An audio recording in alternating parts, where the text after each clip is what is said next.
In the spring of 1610, a palpable sense of destiny filled the air as the sails of the ship Discovery caught the wind, leaving London behind.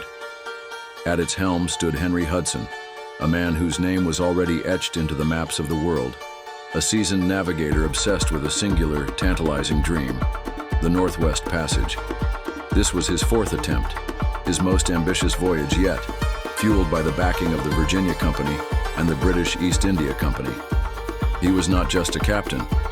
He was a visionary chasing a phantom route to the riches of Asia, a shortcut that would reshape global trade forever.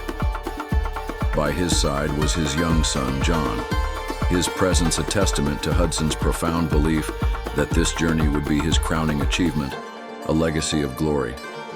The crew, a mix of hardened sailors and hopeful adventurers, shared in the initial optimism, their spirits high as they sailed toward the unknown, toward a new world of ice and possibility. But as they ventured deeper into the labyrinthine waterways of what is now Canada, the familiar world began to recede, replaced by an alien landscape of stark, silent beauty and unforgiving cold. They navigated through a vast strait, a gateway that seemed to promise success. With every passing league, Hudson's conviction grew. This was it. The sea opened into an immense inland ocean, a body of water so vast it could only be the Pacific. He named it Hudson Bay, a monument to his perceived triumph. But the triumph was a mirage.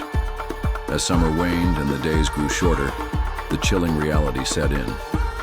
They were not in an ocean leading to Cathay. They were in a colossal trap. The relentless Arctic winter descended upon them with brutal speed, and the Discovery was seized by the ice in James Bay, a frozen prisoner hundreds of leagues from home. The winter was a slow, agonizing descent into hell. The sun became a pale, distant memory. The cold was a physical entity, seeping through the ship's timbers, gnawing at the men's bones.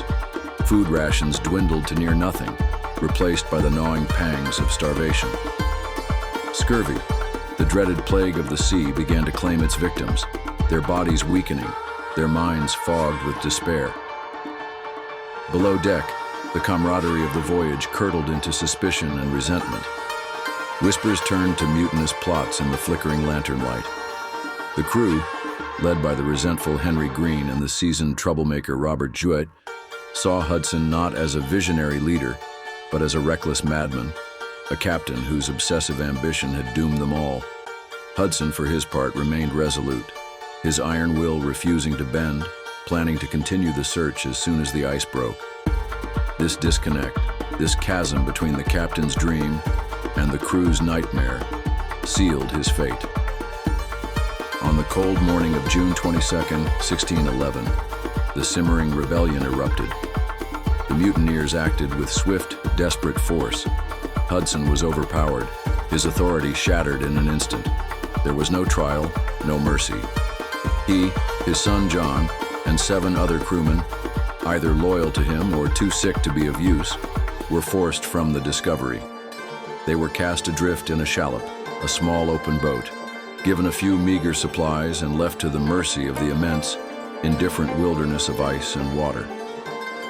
The last sight the mutineers had was of the small boat, a tiny speck against the vast, frozen expanse, its occupants facing an impossible struggle for survival. The Discovery turned its bow for home, leaving its captain and his legacy to vanish into the silence of the Arctic. The mutineers' journey back was one of retribution. Many, including Green and Jewett, perished in conflicts with native peoples or from starvation. Those who made it back to England were tried, but ultimately acquitted. As for Henry Hudson, his son, and their loyal companions, their fate remains one of history's great unsolved mysteries. They were never seen again, swallowed by the very wilderness they had sought to conquer.